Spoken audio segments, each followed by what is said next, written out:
Alright, so in a previous video, we looked at the meaning of empty set, we looked at the meaning of the singleton set, we looked at the meaning of a finite set. So here we're going to look at the meaning of an infinite set. Alright. So an infinite set is a set that continues indefinitely. And how you will know is by this dot. So once you see a set, for example, this is set A containing 1 to 8, 4, 5, 6, 7, and so on and so forth. So this dot that you're seeing, this dotted lines that you're seeing, shows that the set continues. Alright, it continues in it. And that is why if it's called what? In its set. It continues in indefinitely, that's no ink.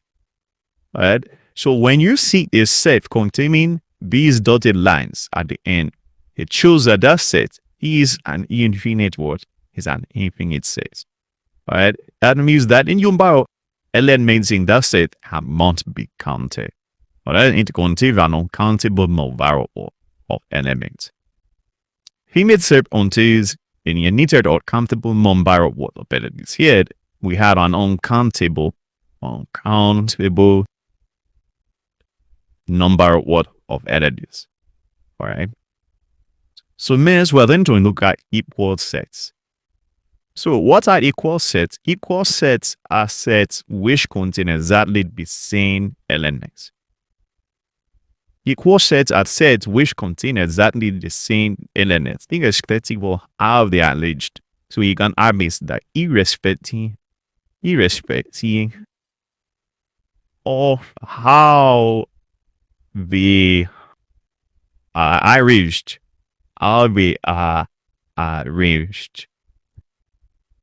Alright, so let's look at this example. This is the set E, and the elements are 1, 2, 3. This is set E, and the elements are 3, 2, 1. These two sets are equal.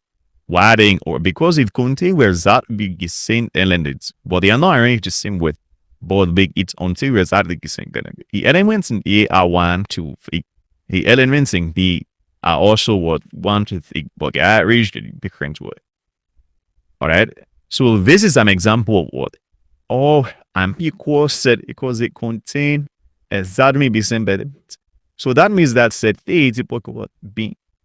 So what are the elements in set A? 1, 2, 3. And it is equal to what? The elements in set B, 3, 2, 1. So they are equal, right? They are equal because they contain exactly the same elements. Then let's look at the equivalent sets. The equivalent sets are sets that contains the same number of elements. So it contains the same number of elements, even when the elements are different. So let's look at this. Set A contains 1, 2, 3, 4. Alright. Set B contains A, B, C, D. These two sets are equivalent sets. Why are they equivalent? Because they contain what? A same number of elements. So the number of elements in set A is equal to what? 4. We have 4 elements there. 1, 2, 3, 4. The number of elements in set B is equal to what? 1, 2, 3, 4. We also have 4 elements there. So these two sets are what? Are equivalent. Yeah. The two sets are equal because they contain exactly the same elements. We don't have B exactly. We don't have B exactly. We don't have C exactly. We don't have D exactly. Likewise, we don't have 1 is set B. We don't have 2 is set B. We don't have 3 is set B. We don't have 4 is set B. So they are not equal sets. Correct? Equal sets contain exactly the same word elements. So here we have 1, 2, 3. Here we also have 1, 2, 3. And that is why they are the same. Alright, that is why they are equal. So if they contain the same number of elements, we refer to that set as an equivalent set.